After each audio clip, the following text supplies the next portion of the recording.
Boa tarde, turminha do nono ano, tudo bem com vocês? Bem, a unidade 2, nós vamos trabalhar basicamente o Brasil após 1990.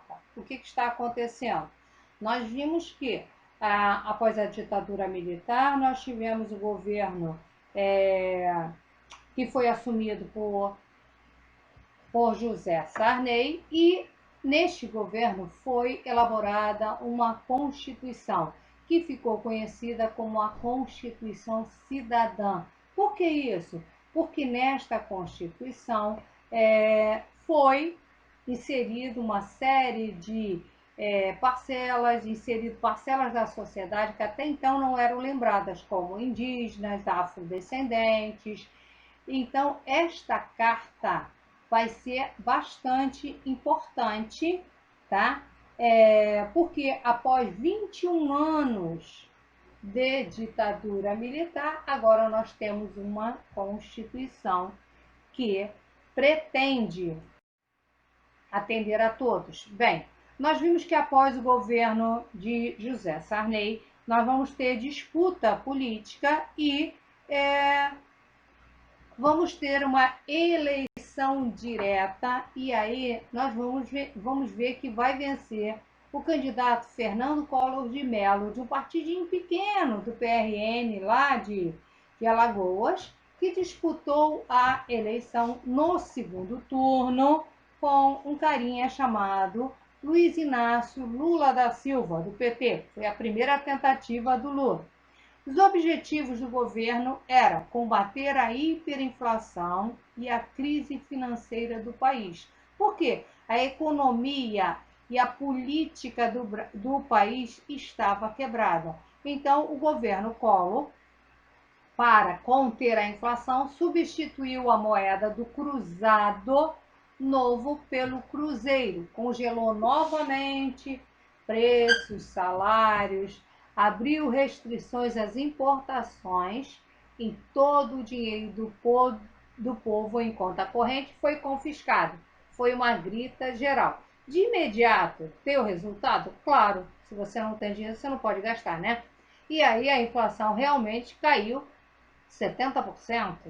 É muito rápido e com isso também houve um desagrado geral, porque veja bem, a classe média foi atingida em cheio, tá? E aí o programa do governo Collor continua e o projeto dele vai ser o programa de desestatização, isso quer dizer privatizar as empresas estatais, tá? E aí uma nova grita da classe média, da burguesia. O governo começa com esse projeto e em 1990 o que acontece? A inflação volta a subir. Junto com a inflação que está em cima, começam as denúncias de corrupção no seu governo. Isso quer dizer o seguinte: membros do primeiro escalão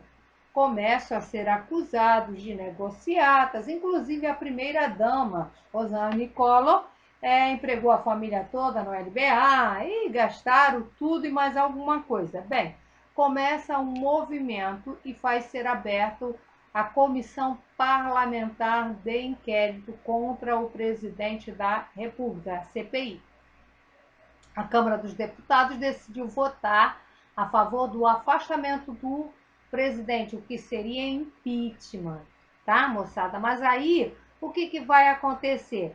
Para que, se Fernando Collor sofresse um impeachment, significaria que ele ficaria 8 anos inelegível. E como ele não estava a fim disso, ele simplesmente, poucos dias antes da votação do Senado, ele renuncia ao seu mandato. E aí não perdeu o direito político. E aí, quando o presidente não pode continuar, o que acontece? Assume o vice. E quem era o cara? Itamar Franco. Itamar Franco era o vice de Fernando Collor de Mello. Ele simplesmente não mudou nada, tá? Ele deu continuidade ao processo das privatizações, Mas o problema maior dele era combater a inflação. E aí ele organiza uma equipe econômica comandada pelo ministro da Fazenda, que na época era Fernando Henrique Cardoso, e aí este governo propõe um novo plano econômico, que seria o Plano Real, criando uma nova moeda que seria indexada ao dólar. O que Fernando Henrique propôs? Cada vez que o dólar aumentasse, o real também aumentava. Cada vez que o dólar baixasse, o real também baixava. Então, esse plano, no primeiro momento, teve muito sucesso, e isso foi realmente o garoto propaganda de Fernando Henrique Cardoso para as próximas eleições. Bem, chegando a disputa política, Fernando Henrique, lógico, deixou o governo para se candidatar e teve como adversário, de novo, Luiz Inácio Lula da Silva, só que Fernando Henrique Cardoso, por conta do sucesso do Plano Real, Fernando Henrique Cardoso foi eleito assim ainda no primeiro turno. E aí nós vamos ter o governo Fernando Henrique Cardoso. O governo Fernando Henrique Cardoso vai ser desmembrado em duas etapas, porque ele vai ter Fernando Cardoso 1 e governo 2. Então, nós vimos que a política do governo era garantir a estabilidade do real, não importava como. Para isso, ele tinha que aumentar o poder de compra dos brasileiros e continuar combatendo a inflação. Seu governo foi marcado pela redução dos gastos com servidores públicos, continuou a privatização e investiu basicamente em educação e saúde. Então, olha só, o governo Fernando Henrique Cardoso, ele teve um lado extremamente positivo, porque a mortalidade materno-infantil reduziu-se muito. Do outro lado, nós vamos ter a redução do analfabetismo, porque o programa do governo vai ser muitas crianças na escola. Lógico que através do programa social Bolsa Escola. O cara vai para a escola, a família ganha uma bolsa. Isso quer dizer din-din. Tá? É a famosa vamos ver dando que se recebe, basicamente por aí, tá? Nós vamos verificar aqui, no segundo mandato, a disputa de novo vai ser entre vários e cai para o segundo turno entre Fernando Henrique Cardoso e Luiz Inácio Lula da Silva, e de novo, porque o governo ainda estava num processo bom, de novo, Fernando Henrique Cardoso venceu. E aí nós vamos ter o segundo mandato de Fernando Henrique Cardoso. Só que, de forma fictícia ou na marra, não dá para manter a inflação por 8 anos. Durante 4, ele conseguiu. No seu governo, ele também propôs o seguinte, que não era, a Constituição não permitia a reeleição.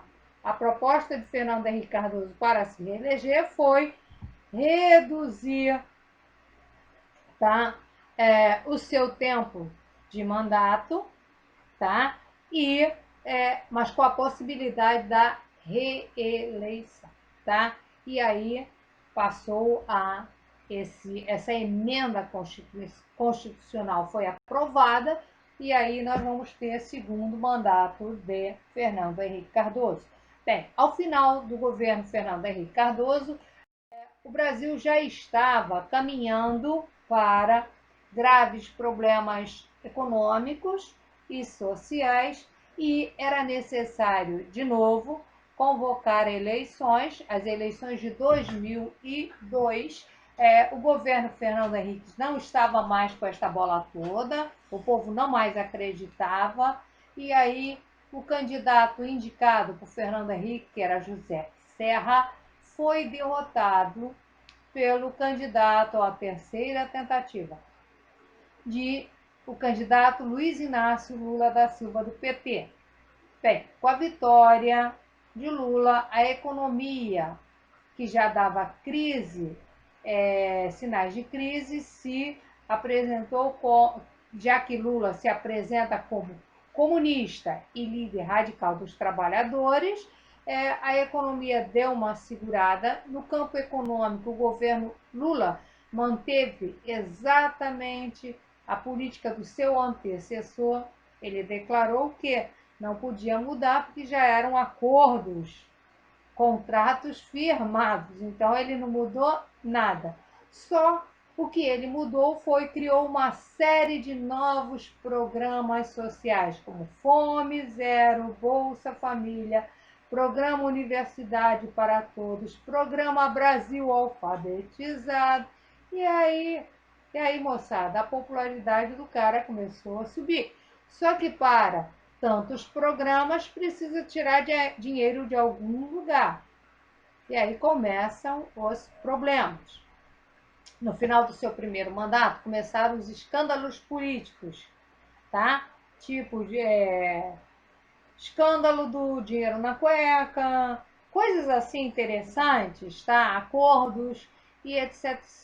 Mas acontece que o povo estava ainda iludido pelos programas sociais. Então, apesar disso, com novos programas sociais, Lula venceu para o seu segundo mandato.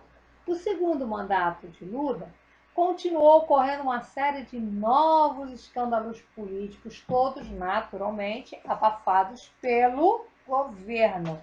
As privatizações continuaram, tá? Mas porque ele tinha que manter os acordos que já tinham sido firmados, não que ele gostasse disso. Aí, ao final do seu segundo mandato, ele vai indicar para sucedê-lo a sua ministra da Casa Civil, que nunca tinha exercido nenhum cargo político, Dilma Rousseff. E aí, moçada, o governo cria novos programas sociais e, com isso, vai se mantendo no poder. Dilma se candidatou para a reeleição e, apesar da polêmica, inclusive com o próprio Lula, ela acaba vencendo as eleições. Não se esqueça que novos programas sociais foram criados. E aí, no ano 2011, a base política do governo vai se enfraquecendo de tudo quanto é jeito. Economicamente, o país já estava regredindo, com isso não era mais possível manter ou criar novos programas sociais. E as denúncias dentro do alto escalão do governo eram constantes. E aí a presidente passou a ser investigada por uma série de irregularidades e, em 2016, depois dos trâmites legais, a presidente foi cassada pelo crime de responsabilidade fiscal. E aí assumiu o seu vice. Aliás, que também já era investigado por uma série de escândalos e envolvimentos em escândalos durante o governo, tanto do Lula quanto da própria Dilma.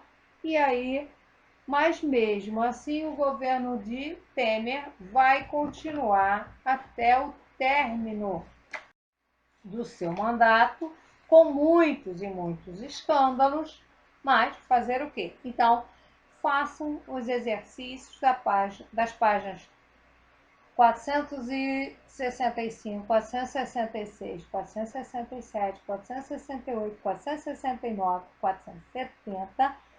Comecem a estudar a prova, tá? Vai estar chegando, tá? Unidade 1 e 2 já foi. Então tá, beijos, até a próxima videoaula.